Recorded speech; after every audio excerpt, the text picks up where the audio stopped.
नमस्ते फ्रेंड्स, आपका स्वागत है मेरे इस यूट्यूब चैनल पर।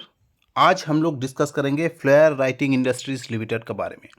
जी हाँ फ्रेंड्स, रिसेंटली लिस्टेड आईपीओ है। दिसंबर में इसका आईपीओ लिस्ट हुआ था। अभी 2-3 महीने में आईपीओ लिस्ट होते एक अच्छा खासा रैली दिया था स्टॉक, हायर प्राइस में लिस्ट हुआ था। उसका बाद बहुत ही शार्प नीचे की तरफ ये गिर रहा है। अभी आधा प्राइस लगभग हो गया है जहाँ से लिस्टिंग प्राइस से। तो बहुत सारे इन्वेस्टर यहाँ पे फंसे हुए हैं। मेरे पास बहुत सारे मैसेज आए, सर इसमें क्या करें, ये स्टॉक नीचे ही जा रहा है कंटिन्यू, क्या इसमें फ्रेश अपॉर्चुनिटी है, क्या फ्रेश बाय करके चल सकते हैं, क्या ऊपर लेवल से है तो एवरेज करें नहीं करें। एवरीथिंग डिटेल में चर्चा करेंगे फ्रेंड्स, बने रहिए हमारे साथ लास्ट तक। चैनल में पहली बार आए हैं तो चैनल को लाइक शेयर एंड सब्सक्राइब कर लीजिए ताकि आने वाला हर वीडियो का नोटिफिकेशन आपके पास टाइमली आए और ऐसे ही रिसर्च का आप बेनिफिट उठा पाए। तो चलिए शुरू करते हैं आज का ये टॉपिक फ्लेयर राइटिंग का ऊपर।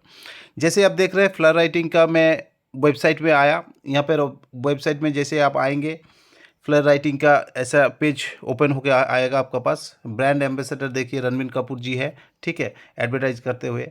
डिटेल में सब कुछ लिखा है कि फ्लेयर राइटिंग जो है, our flagship brand Flair introduced 1976 and commenced its successful story 4 decades back and range metal pens.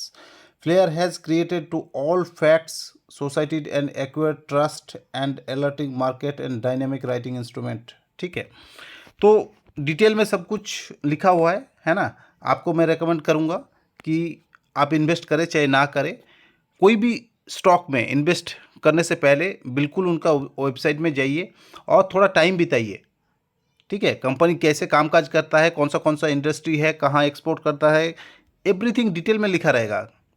ठीक है, तो वहाँ जाके थोड़ा टाइम बिताने से आपको कंपनी के बारे में थोड़ा नॉलेज बढ़ता है। ठीक है, फ्लेयर का जो ब्रांड है, देखिए इस ब्रांड का मार्केट में इन्होंने अपना प्रोडक्ट लाते हैं, इस टाइप का मेटल पेन। ठीक है, हालांकि पेन में कोई इतना नहीं देखता कि ब्रांड कौन सा है ना, लेकिन आजकल जिसको जो ब्रांड पसंद है वो वही यूज़ करता है लगभग। ठीक है, तो various type of pen, metal pen, ball pen, gel pen, formation roller pen, platinum, gift, railing, packaging, ठीक है, इस टाइप का फ्लेयर का ब्रांड बनाते हैं पेन का। ये छोड़ के भी फ्लेयर क्रिएटिव, फ्लेयर कैलकुलेटर, ठीक है, ये सब बनाते हैं। और अभी एक नया सेगमेंट में भी ये इंट्रोड्यूस कर रहा है अपने आप को, जो है फ्लेयर बॉटल्स। ये आप देख सकते हैं, जैसे सेलो का बॉटल आता है, इस हिसाब से ये अपने आप को डाइवर्सिफाइड करके चल रहा है। और आने वाला टाइम में इसका बहुत ज़्यादा डिमांड रहेगा, क्योंकि बाकी सारे इंडस्ट्री में ऐसे ग्रोथ अपॉर्चुनिटी ये देख रहा है। अभी 12 तारीख को, जो 12 फरवरी 2024 को जो कंपनी का कॉन कॉल हुआ था, उसमें मैनेजमेंट ने बहुत बुलिश स्टेटमेंट दिया है इसका ऊपर कि बॉटल सेगमेंट जो है इनका ऊपर ज़्यादा फोकस कर रहा है। ये डबल डिजिट ग्रोथ का एक्सपेक्ट कर रहा है। ठीक है, अच्छा, आईपीओ प्राइस जो आया था, ये आया था 304 रुपया में आया था आईपीओ प्राइस, लेकिन जब लिस्ट हुआ था तो 503 रुपया पे लिस्ट हुआ था। एक अच्छा प्रीमियम मिला था जिनको ये आईपीओ मिला था। 1 दिसंबर का जैसे ये लिस्ट हुआ, उसका बाद एक अच्छा खासा गिरावट आईपीओ प्राइस से, ये लगभग 48% नीचे अभी स्टॉक मिल रहा है। और जो इशू प्राइस हुआ था 304 रुपया, वहाँ से 15% नीचे लगभग आपको ये मिल रहा है। तो बहुत सारा इन्वेस्टर का मन में ये क्वेश्चन आ जाता है कि अगर ऊपरी लेवल से, आईपीओ लेवल से कोई अभी होल्ड कर रहा है, तो अभी तो 50% का आसपास ये गिरावट आ गया है, तो अभी इसमें क्या करके चलना चाहिए। अच्छा, 50% स्टॉक नीचे मिल रहा है तो फ्रेश इन्वेस्टमेंट करें ना करें, तो बहुत सारा क्वेश्चन आया है। इसका एक अच्छा खासा जवाब देने के लिए हम कोशिश करेंगे, तो बने रहिए हमारे साथ। पहले कंपनी क्या करते हैं कामकाज, ये समझ लीजिए। कंपनी 1976 में इनकॉर्पोरेट हुआ था, ठीक है, और manufacturing writing instrument along with top 3 players in the overall writing instrument industry. ठीक है, तो बेसिकली पेन बनाने का काम है। ये छोड़ के भी अपने आप को क्रिएटिव, आर्ट और बॉटल्स, ऐसे सेगमेंट में ये डाइवर्सिफाइड करके चल रहा है अपने आप को। मार्केट शेयर, जो इंडस्ट्री का मार्केट शेयर है, उसमें 9% करीब मार्केट शेयर इनका पास है। ठीक है, पेन में वेरियस टाइप ऑफ पेन मैंने जैसे आपको बताया, स्टेशनरी प्रोडक्ट में मैकेनिकल पेंसिल्स, हाइलाइट्स, ठीक है, correction pens, marker, gel, crayon, kits, stationery kits, ये सब बना रहे हैं। ठीक है, अदर प्रोडक्ट में आप देख सकते हैं फ्लेयर का calculator, water colour, crayons, sketch pen, ठीक है, eraser, wooden pencil and geometry boxes, fine liners, ठीक है, शार्पनर्स, स्केल्स, ये सब बनाते हैं। 7 to 7, ठीक है, इतना डिफरेंट प्रोडक्ट कंपनी का पास है और कंपनी इतना यूनिट सेल करके चल रहा है, ठीक है। ब्रांड देख सकते हैं आप, कौन सा ब्रांड, जोक्स इंडिया, ठीक है, हॉशर एंड पाइपर कार्डन, फ्लेयर ब्रांड, इनका ब्रांड को एक्वायर करके इनका ब्रांड के नाम से प्रोडक्ट सेल होता है, ठीक है। फ्लेयर पेन 44% मार्केट शेयर, ठीक है, हॉशर पेन से 26% रेवेन्यू आता है इनका। देन इस पेन से, कार्डिन पेन से 7% एंड आधार से 22% का रेवेन्यू जनरेट होता है कंपनी का। मैन्युफैक्चरिंग फैसिलिटी कहाँ कहाँ है देख सकते हैं आप, ठीक है, 11 मैन्युफैक्चरिंग फैसिलिटी है इंडिया में, 3 है वेस्ट गुजरात में, ठीक है।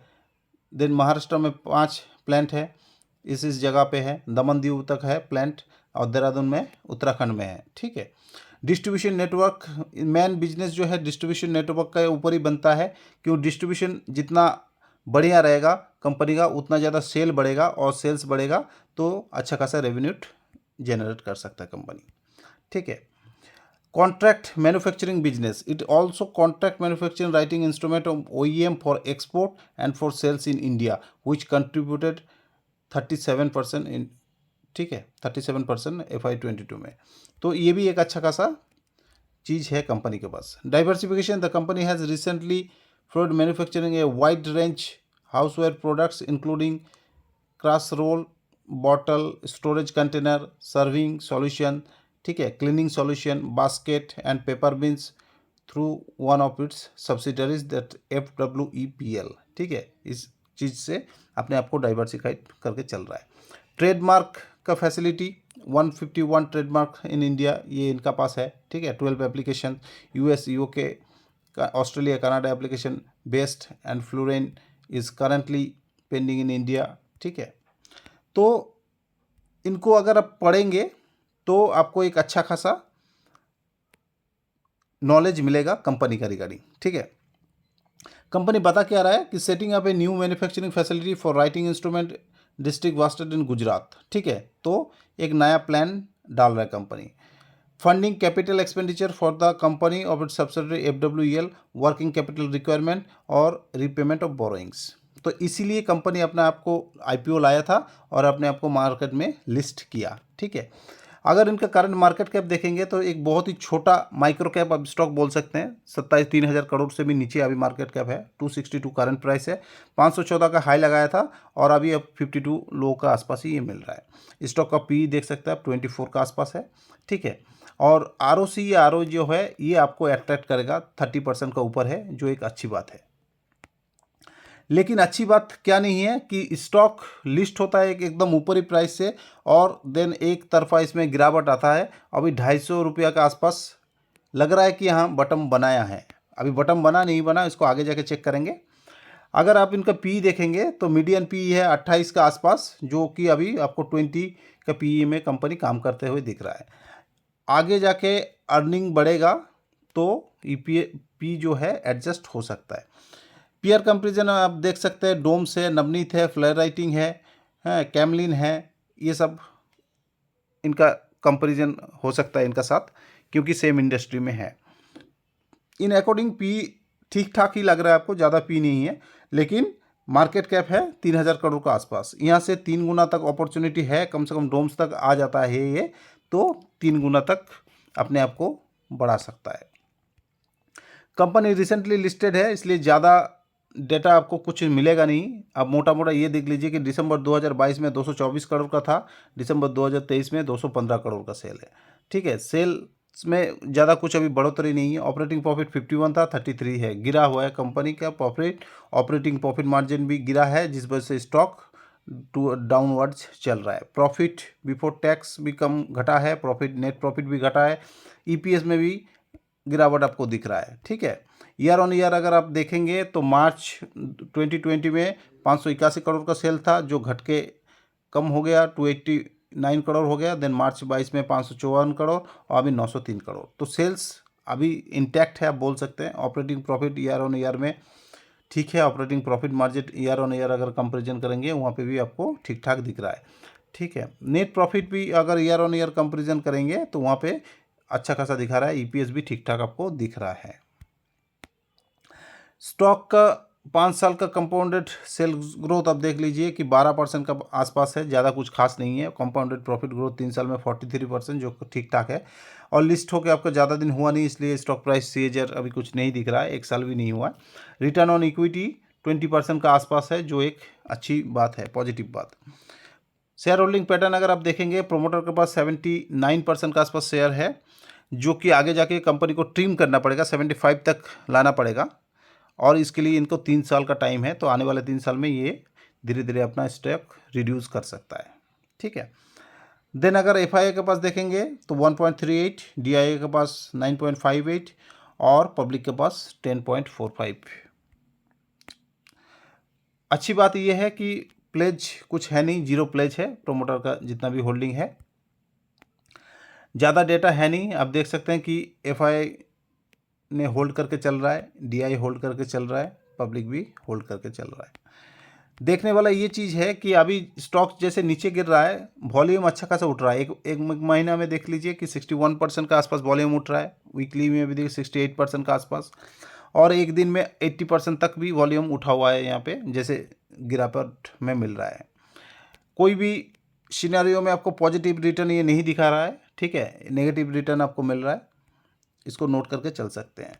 फाइनेंशियल ट्रेंड अगर आप देखेंगे, कंपनी का रेवेन्यू ईयर ऑन ईयर बढ़ रहा है और प्रॉफिट भी ईयर ऑन ईयर धीरे धीरे ऊपर की तरफ बढ़ते जा रहा है।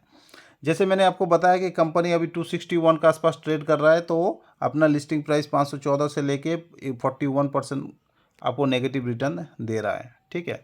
चार्ट में अगर आप देखेंगे तो 41% का आपका पास नेगेटिव रिटर्न दिख रहा है, अगर आप इसको होल्ड करके चल रहे हैं तो ऊपरी प्राइस से, अगर आपको आईपीओ से मिला है तो। और एक कंटिन्यू डाउन ट्रेंड में स्टॉक चल रहा है। तो चार्ट में हम लोग समझने की कोशिश करेंगे इसमें क्या दिख रहा है, क्या अपॉर्चुनिटी है, एवरीथिंग इन डिटेल में चर्चा करेंगे। डेली चार्ट में अगर आप देखेंगे, डेली चार्ट में कंटिन्यू ये गिरावट में चल रहा है। 50 डीएमए को तो दूर दूर तक ये टच नहीं किया, अपना 20 डीएमए को रेजिस्टेंस मान के नीचे चल रहा है। जब तक ये 20 डीएमए को काट के ऊपर नहीं जाएगा, 50 डीएमए को काट के ऊपर नहीं जाएगा, तब तक स्टॉक का ट्रेंड पॉजिटिव नहीं होगा, है ना। वीकली चार्ट में अगर आप देखेंगे कुछ ज़्यादा है नहीं, जब से ये लिस्ट हुआ है तब से ये कंटिन्यू गिरावट आ रहा है। वीक कंटिन्यू गिरते जा रहा है। जब तक ये जो वीक का कैंडल दूसरे कैंडल को काट के ऊपर नहीं जाएगा, जस्ट लाइक यहाँ पे जैसे होने चालू हुआ था, लेकिन काट के ऊपर स्टे नहीं किया है, रुका नहीं वहाँ पे, सस्टेन नहीं किया, तो ये पॉजिटिव इंडिकेट नहीं है, है ना। हल्का सा रुका है, लेकिन देखिए उसको क्रॉस होकर ऊपर नहीं गया। जब तक ऊपर नहीं जाएगा तब तक हम इसका ट्रेंड बुलिश नहीं मान सकते हैं। तो एनालिसिस करने के लिए ज़्यादा कुछ चार्ट पैटर्न वगैरह है नहीं फ्रेंड्स। इसमें बस मैं आपको ये बताना चाहता हूँ, अगर आप ऊपरी लेवल से कहीं भी ले रखे हैं, चाहे आईपीओ प्राइस से ले रखे हैं, चाहे नीचे आपने कहीं भी सिचुएशन में बाई करके रखे हैं, तो आप एट प्रेजेंट मान लीजिए कि आप अभी लॉस में हैं। तो ऐसे स्टॉक में क्या लॉस बुक करके निकल जाना चाहिए? तो जी मैं नहीं कहूँगा जी, अगर आपने ले रखे हैं तो लॉस बुक करके निकल जाने में कोई दिक्कत नहीं है। ठीक है। Small cap micro cap company है, आप मान सकते हैं। मार्केट में अभी वोलेटिलिटी रहेगा स्मॉल कैप और मिड कैप सेक्टर में, आप देख ही रहे हैं, कई दिन उतार कई दिन चढ़ाव ऐसे चल रहा है। तो स्टॉक कहीं ना कहीं आके टिकेगा। तो मेरे को यहाँ पे लग रहा है कि जो 250 के आसपास है, इसको अगर आप एक सपोर्ट मान के चलेंगे अभी प्रेजेंट सिनेरियो में, तो 250 को ये अभी तोड़ा नहीं है ना।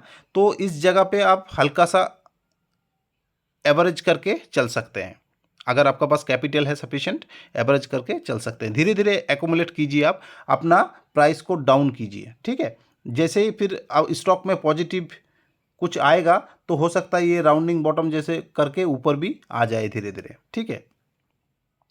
फ्रेश इन्वेस्टमेंट कर सकते हैं क्या? देखिए फ्रेंड, अगर आपको मार्केट में अपॉर्चुनिटी चाहिए कोई भी स्टॉक में इन्वेस्ट करके पैसा कमाने के लिए, तो इससे बेटर ऑप्शन बहुत अवेलेबल है अभी मार्केट में। अच्छा खासा स्टॉक गिरा हुआ है, ये रिसेंटली लिस्टेड आईपीओ है। ठीक है। इसमें कुछ चार्ट पैटर्न अभी बन नहीं रहा है, तो ऐसे केस में इस अनसर्टेनिटी में ऐसे स्टॉक को अवॉइड करना ही ठीक रहेगा। बाकी आप अपना फाइनेंशियल एडवाइज़र का राय लेके अपना रिस्क प्रोफाइल देख के अकॉर्डिंगली काम कर सकते हैं, अगर आपको इसमें काम करना है तो। लेकिन मेरा जो इंडिविजुअल राय है, ठीक है, इसको आप राय समझ के, मेरा एडवाइस समझ के काम कीजिए, ठीक है। हालांकि मैं इसमें बाय के लिए आपको नहीं बता रहा हूँ, आपको बाय अगर करना है तो अपना वित्तीय सलाहकार से परामर्श करके आप बाय कीजिए, लेकिन ऐसे स्टॉक को इस सिचुएशन में अवॉइड करके चलिए। और अगर आपका पास लॉन्ग टर्म विजन है, 3 साल 5 साल अगर आप होल्ड कर सकते हैं तो धीरे धीरे एक्यूमुलेट करके चल सकते हैं। तो thank you friends, I hope, आशा करता हूँ आपको ये वीडियो अच्छा लगा। वीडियो कहीं अगर अच्छा लगा, यूज़फुल लगा, तो नीचे कमेंट में दे दीजिए कि अच्छा लगा। अच्छा नहीं लगा तो भी कमेंट कीजिए कि क्यों अच्छा नहीं लगा, कहाँ सुधार करना चाहिए, वो भी वेलकम है। अगर आपका भी कोई स्टॉक है जिसका रिगार्डिंग आपको कुछ जानना है, कुछ समझना है, तो नीचे कमेंट कर सकते हैं, उसका ऊपर भी वीडियो लाने के लिए कोशिश करूंगा। फ्रेंड एंड फैमिली के साथ शेयर कीजिए ताकि लॉन्ग टर्म में हर कोई ऐसे एनालिसिस का फ़ायदा उठा सके और अपना फाइनेंशियल हेल्थ को इम्प्रूव कर सके। Thank you friends, have a nice day.